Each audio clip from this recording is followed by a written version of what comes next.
What's up, guys? Welcome back to the channel and some more Birthright coverage for you. Today we are very close to being done with the Bloodline ability series here. In fact, this is the second to last of the video, so we'll have Travel and then Unreadable Thoughts. Travel is the last of the big ones as far as sort of multiple versions of it existing due to Bloodlines. So here, everyone except Anduras and Rainier have access to the ability, and it is in its great form and only in its great form. So, you can probably guess by the name of it, but also really as we start off here, right? This is a potent ability, and again gives characters something that's, in often cases, outside of the normal scope of their class abilities, maybe even racial abilities in certain cases, and is just overall pretty damn strong. So this potent ability allows a Scion to use a limited form of teleportation based on their derivation. Again, it's going to be slightly variable here. Anything the character wears or carries is teleported with them, and the character may take one companion with them per level. So obviously this is going to get much, much stronger as you level up. The character may use this power once per week per 5 levels as well. So those characters of 1 through 4 can teleport once per week, and then 5 through 9 twice per week, etc., etc. So once you crack level 10, that's going to be pretty dang powerful. So the character must know their destination through a prior visit or by using some form of magical viewing or scrying to study the area before invoking the power. Now let's get into the different forms of this ability. So, Azrai Scions can enter the Shadow World between sunset and sunrise, gaining the ability to shadow walk in the same way as halflings. Again, we've covered them previously. The character must find a place of intersection where the Shadow World is near. This can be accomplished by means of various spells or by the Blood ability Enhanced Sense as well.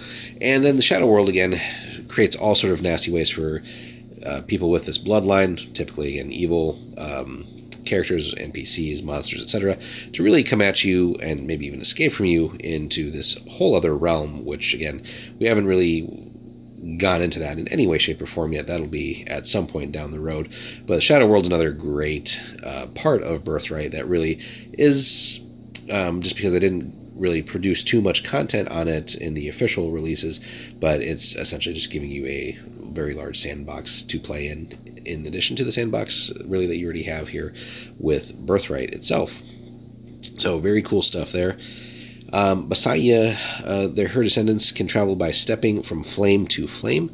You must enter a fire large enough to immerse your entire body and must emerge from a fire of similar size. So that can, in some cases, narrow the scope a little bit about where and how you're traveling. You're not harmed by the transitions, but others that follow you do have to protect themselves. Well, duh, that makes sense. But that's an interesting one, too. Could be scary for you to suddenly appear or enter a fire, or emerge from that. So for those who don't necessarily know about that particular ability, certainly it could be intimidating in the right circumstance too. Brenna, let's see, a Scion of Brenna who stands on any road, path, or trail can travel to any point on that same road or any road that splits from it. I think that's a really cool version of this ability. Generally, this allows travel from any part of Cerulean to almost any destination on the continent. Well, yeah, because roads will keep branching, etc., etc., etc. So this is really a cool one here, for sure. So of the previous ones so far, this I think definitely is, just in its practical application, very easy to find good uses for without any particular tough requirements, really. Moving on, Marcella, her children can travel. Marcella's children can travel across bodies of water by standing in the shallows of a river, lake, or sea. You can then move to any point on its shore. Also pretty powerful, certainly with the different waterways across Cerulean, anywhere, etc. That can get you pretty far pretty quickly too, and honestly, not all that complicated either. So good stuff there too. And then Vorin, the last one here, a character of Vorin's line can travel at moonrise or moonset to any destination. The timing is crucial. The character only has about 10 minutes per day in which the ability will function. So yeah, that does narrow it down a little bit. So not necessarily the best ability as far as just purely like an escape mechanism. But other than that, you're not limited by where you can go. It's just essentially knowing where you want to go, and poof, you're there, but you have basically a 10-minute window each day. So that does put a pretty tough restriction on that in a lot of cases. So there we have it. So travel, again, lots of neat versions of the ability. Would have been cool. I think I can understand why Andurras didn't get the ability, but Rainier would have been nice to see a version of that.